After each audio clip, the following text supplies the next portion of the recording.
We warn the civilian population of Kyiv and foreign diplomatic missions to leave the city. That is Russia's stark warning ahead of its May 9th Victory Day. Alongside a 2-day unilateral ceasefire, Moscow has drawn a hard red line. This is not just a ceremonial pause. It is a security perimeter around Russia's biggest national event. The message to Ukraine is blunt. Do not attempt to disrupt it. If that line is crossed, Moscow promises an overwhelming response.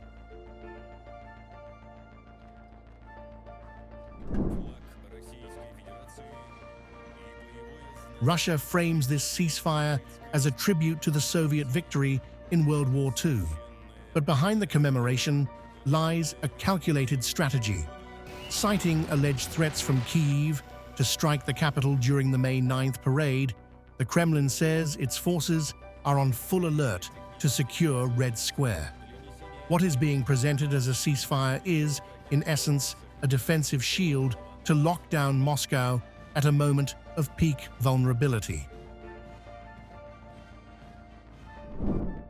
In accordance with the decision of Supreme Commander-in-Chief Vladimir Putin, a ceasefire is declared on 8 to 9 May 2026. We have taken note of statements containing threats to strike Moscow on 9 May. Should the Kyiv regime attempt to disrupt the celebrations, the armed forces of the Russian Federation will launch a retaliatory, massive missile strike on the center of Kyiv.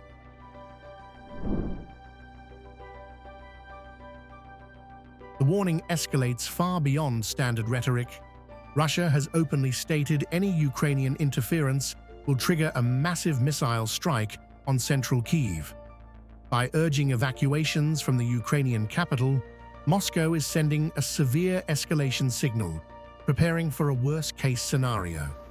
This so-called ceasefire is heavily layered with deterrence and the looming risk of a major strike.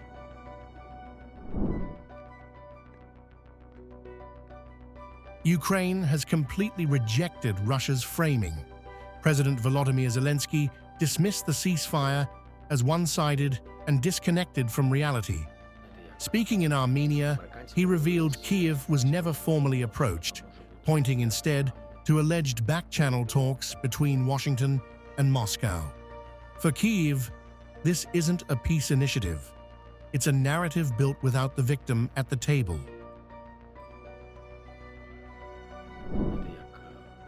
The Americans talked to the Russians about whether there could be a ceasefire or not on May 9th.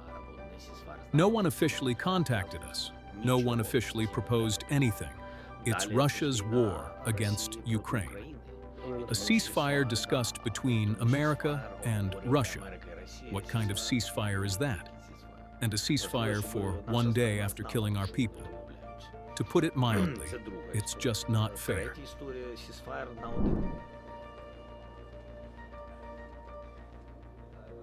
Zelenskyy also attacked the morality of the proposal, pointing to ongoing Russian strikes that continue to kill Ukrainian civilians. For Kyiv, pausing the war for a single day just so Moscow can safely stage a parade is deeply cynical. His message is clear. Ukraine will not grant Russia a moment of calm while its own cities remain under fire. This is merely a tactical pause for optics.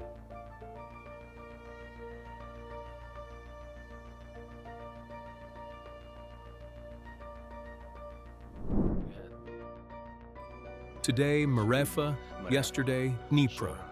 Dead, wounded, adults, children. After something like this, to say we stop missile and drone strikes for one day before the parade, not serious. To give them a chance to celebrate a holiday?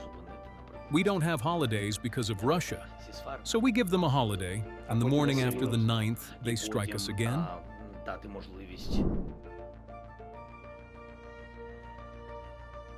Victory Day is Russia's most powerful display of national pride. But this year, it unfolds under the shadow of drone threats, evacuation warnings, and direct escalation. What Moscow presents as a ceasefire, Kyiv sees as a tactical shield. The Red Square Parade is no longer just a symbol of past victory. it has become a live flashpoint in an ongoing war where optics and real military risk collide.